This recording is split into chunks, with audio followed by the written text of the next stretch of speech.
Olá, pessoal! Estamos aqui hoje com o professor Ezequiel no nosso programa JNCast Tecnologia e Educação. Vamos começar então a nossa entrevista.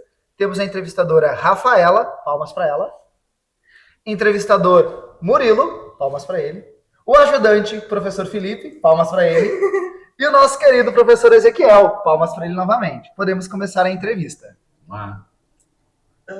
Poderíamos saber o que alguma pessoa ou algo que te inspirou a seguir a profissão de, como é que é, maestro? Eu tive um professor, meu primeiro professor, que foi o Emerson Gaspar, nós chamávamos ele carinhosamente como Teco. Todo mundo na cidade, né, o pessoal da minha geração, ele era o grande professor, né, professor Teco.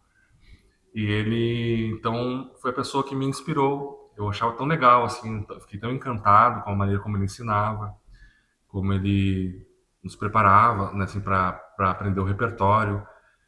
Uma coisa que eu sempre comento, foi o professor que me trouxe a possibilidade de quando ouvir uma música, sempre abrir realmente meus ouvidos para tudo que está acontecendo e também para repertório, ter uma visão mais eclética da música.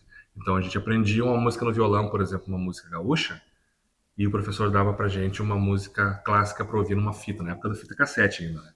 Você sabe que é fita cassete? Então tá.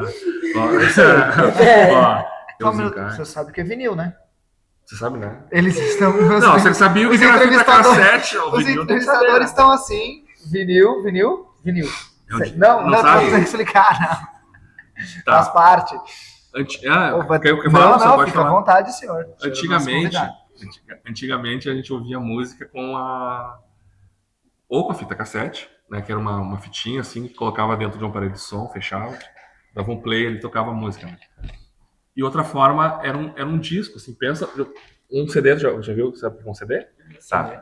Imagina um CD grandão assim, ó, só que é outro material, né, o vinil, né? Ele é preto, né, a maioria deles, pretinho assim, e ali tu colocava no aparelho de som, né, que girava ali, botava uma ferramenta que tinha uma agulha na ponta, assim, né, e aquilo ia escaneando, né, o que estava gravado no vinil. Então, e aí o vinil é muito legal pelo seguinte, tem um timbre muito peculiar, né, alguns dizem que é muito melhor que o som digital, então é uma questão da gente pensar, né. E daí, só que eu tenho mais uma coisa para falar. Muitas vezes o que falta é a paciência. Porque todo instrumento ele vai ter ali um tempo no início para a gente lidar com o desconforto de estar começando um instrumento musical. Daí eu converso bastante com o professor Felipe, a gente fala sobre essa questão, né? O professor ali tem essas especializações na área das neurociências e compartilha comigo esse conhecimento. Ele fala que não, o cérebro funciona assim, assim, assim, assim, e a gente vai trocando essas figurinhas, né, professor? Então, assim, ó, é isso, é a gente treinar o nosso cérebro para lidar com aquela situação. E o começo é desafiador, porque a gente trabalha com questões de coordenação motora fina, memória muscular, né? Dói o dedo, cria calo. E não adianta, daí eu falo, tem uma historinha que eu sempre conto, é a história da lebre e da tartaruga, né? Muitas vezes aquela pessoa que tem um pouco mais de facilidade, né? Ou, posso dizer, tem mais talento, mas entre aspas isso, né? Acaba descansando logo ali na frente, né? E a tartaruga vai indo, vai indo. Então, pessoal, quem toca bem o instrumento não é a lebre, é a tartaruga. É uma história que eu sempre conto. É a questão de progressão. Exatamente. Né? Mais tempo. Vai indo, vai indo, vai indo. E quando vê, porque leva muito tempo, né? Leva bastante tempo. Hoje a gente vai jogar a Hora do Código. E além disso, a gente vai desenvolvendo o nosso pensamento computacional, né? O jogo funciona assim.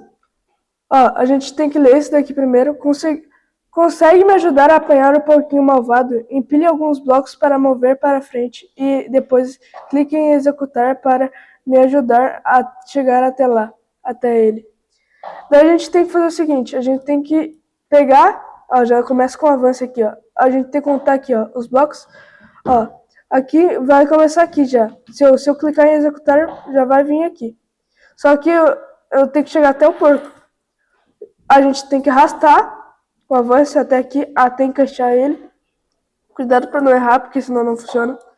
Tem que botar aqui quando executar certinho. E daí, clique em executar. a gente conseguiu avançar já de nível. E aqui na fase 10, a gente vai ver outra linha de código, que é repetir até chegar ao porco. Só pra gente entender, né? Bem fácil, ele vai pulando ali até chegar. Então é isso. Se vocês quiserem jogar mais, dá pra entrar na hora do código, criar os personagens, criar jogos e além disso, desenvolver o pensamento computacional. Então é isso. Tchau. Olá, hoje eu vou apresentar sobre as classes de palavras e um conceito de variável e invariável. Primeiro pelas classes de palavras, que consistem em 10, que são variáveis, os substantivos, artigos, verbos e adjetivos. Essas são variáveis e invariáveis, são pronomes e numerais. E as que são invariáveis são conjunções, preposições, interjeições e advérbio. Elas estão em laranja porque elas não modificam. E as variáveis modificam. Aqui é o conceito de variável e invariável que o nosso professor nos ensinou fazendo essa técnica do coração, para nos ajudar a ficar mais fácil, que consiste em pegar uma palavra. Bonito. Bonito muda do gênero masculino para o feminino. Bonito, bonita. E muda do singular para o plural. Bonito, bonitos. Se a palavra passou por aqui e modificou, ela é variável. E se ela não modificou, ela é invariável. Podemos usar o exemplo de outras palavras. Portanto.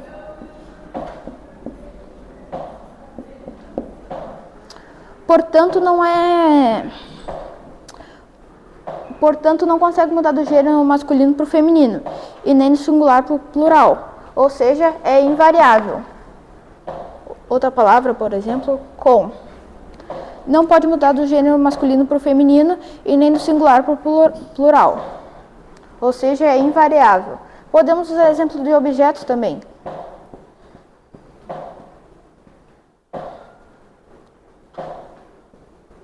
Caderno não muda do masculino para o feminino, mas muda do singular para o plural. Ou seja, é variável.